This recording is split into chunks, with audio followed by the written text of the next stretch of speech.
Hi,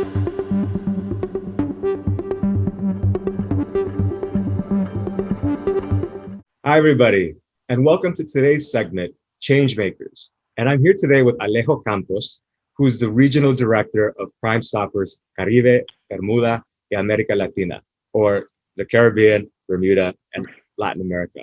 Alejo, welcome to today's segment. Thanks so much for the invitation, for sharing our job from Latin America and the Caribbean side. Thank you.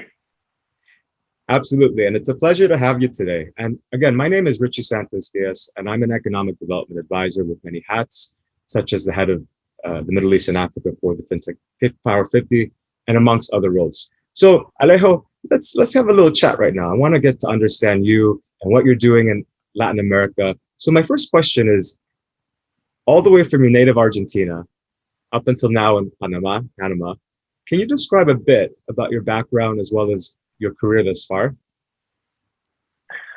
I will try because it's a lot of fear. It's a long story. But no, I live Buenos Aires maybe 20 years ago. I was working my last job in Buenos Aires. It was in the government of Buenos Aires, and I was the coordinator of the cabinet of the government. And after then, I moved to El Salvador to work with United Nations, and in a special, maybe a task force that United Nations in the UNDP office was created many years ago in relation to security and defense for all the regions from El Salvador. And I was working there for many years. After then, I was working in Mexico, in Berlin, in United States, Guatemala, and right now here I am in Panama.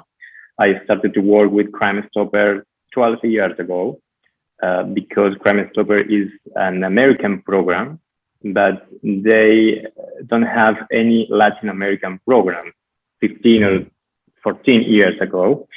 And the idea of the organization was setting up Cornerstopper in Latin America.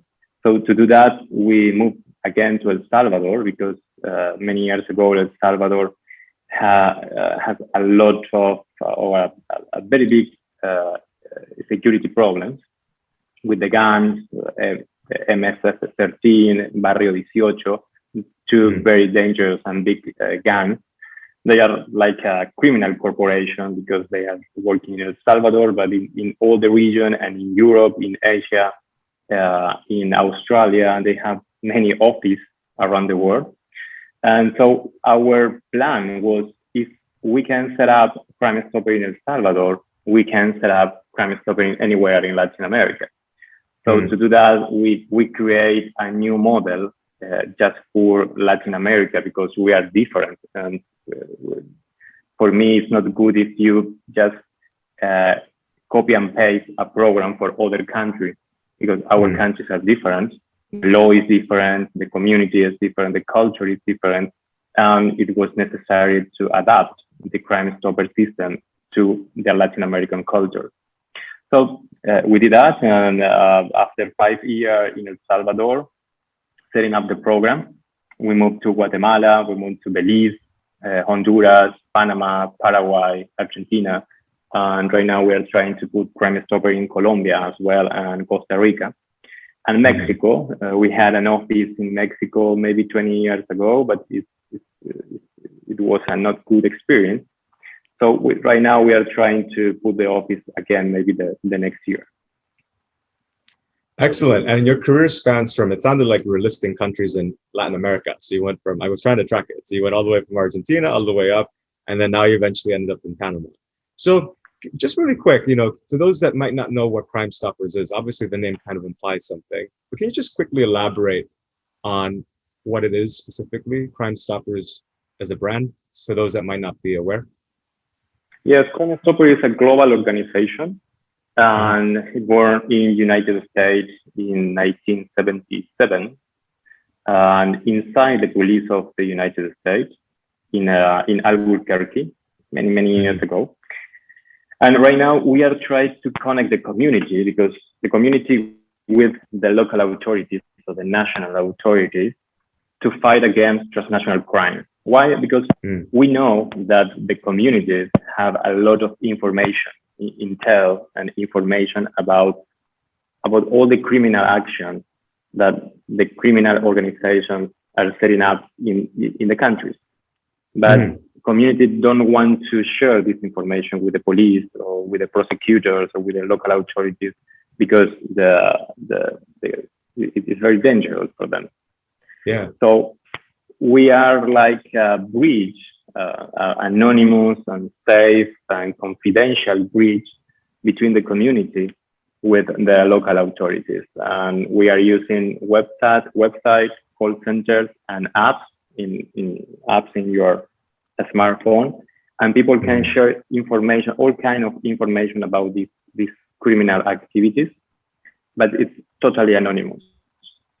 Because at the end, the important is that the police or the prosecutors or the customs, for example, the important is that they have to have the information.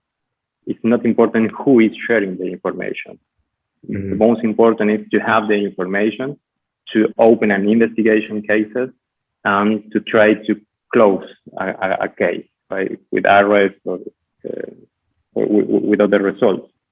So right now we are trying to put together the information that all the community have, and we share the information with the authorities. But at the same time, in Latin America, we learned that it's necessary to support the government as well, because sometimes they need much better laws, or they need a technical or a financial cooperation to strengthen the capabilities of the task forces in Latin America to receive this anonymous information and to reach results from the information.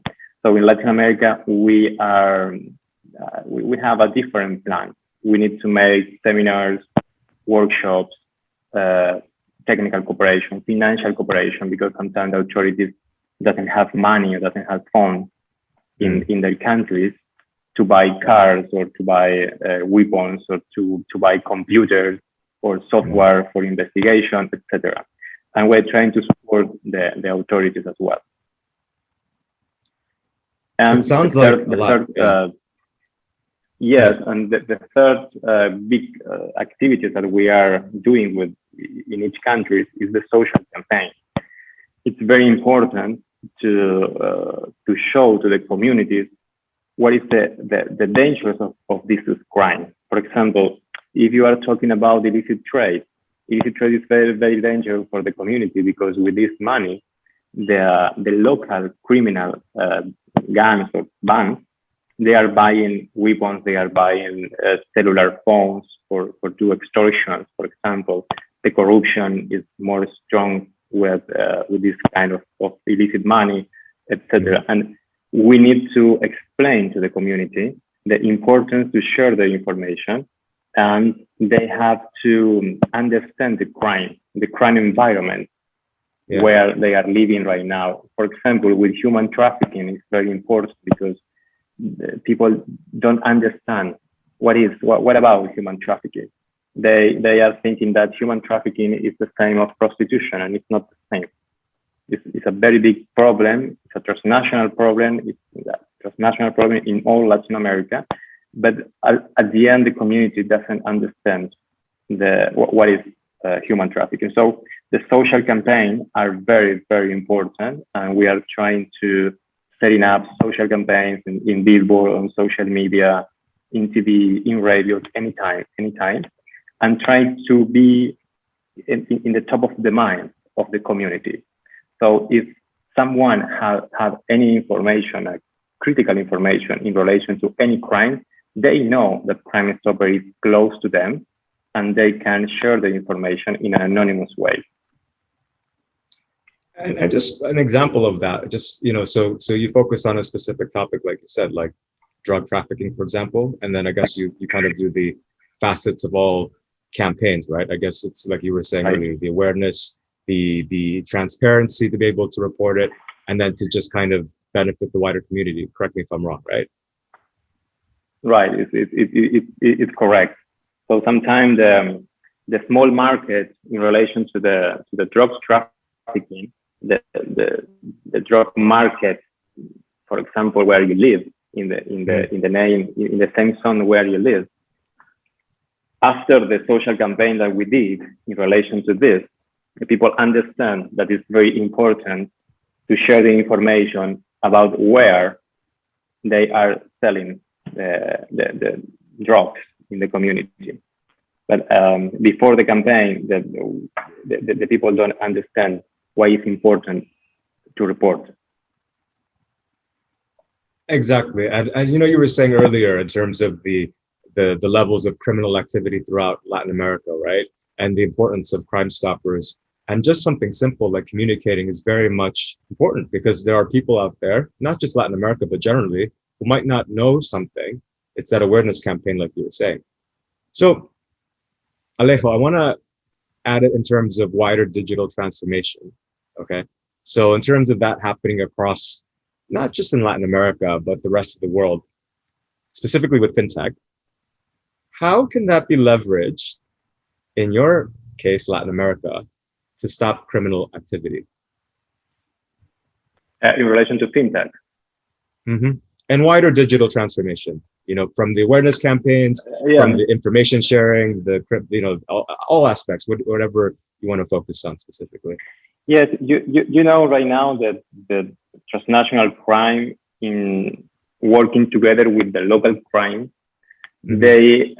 they are transforming their way to work, or their way to be criminal, mm-hmm. And they know that right now all the people is in the cyberspace, is in the cyber area, and right now they are trying to move to this cyber space to create more criminal action there. Mm. How, for example, with money laundering, e-commerce, they are using blockchain, they are using fintech, because in Latin America, fintech is new. It's developing very slow, because right now people don't understand what is fintech, and they don't understand and they don't trust, because they don't understand what is fintech. That the criminal groups, they understand completely what is fintech, and they can use fintech to move money from different countries. Remember that they are a transnational group, and sometimes we have the head of the criminal group in one country, that the other one in other countries, and the other one in other countries, and they are working together. For the criminal organization, the border doesn't exist. So to do that, all the digital developing that they are right now is very important for them, because they don't need move from one country to other country. With technology, they can do this very fast, and we can see this with, for example, with a illicit trade in all the region. They are using illicit to do a big illicit trade campaign. They are using fintech. They are using trade-based money laundering. They are using Bitcoin or other cryptocurrency, and they are using all the technologies right now. And it's very dangerous for us, and it's our concern in our region. And if you add the free zones in the middle of this situation, the photo is very bad. So let me ask you this: how do I make the photo really good? How do we make that? Because obviously you said the criminal activity can use fintech, but how do we turn that into positive in your opinion, in terms of, because obviously there have been benefits of fintech, right? In terms of not just Latin America, but globally. So any thought in terms of maybe how the adoption of blockchain as a currency can be a positive thing overall, despite maybe some challenges with, others like criminals can use it against us, but maybe, overall there's something positive about it. So I think all the new technology is good for the world, and it's good for people, obviously, that we need more regulation, and we need more regulation. We need more information. We need train to the authorities to understand where could be the criminal action, in this new technology because they don't have the information and they don't understand the new technologies.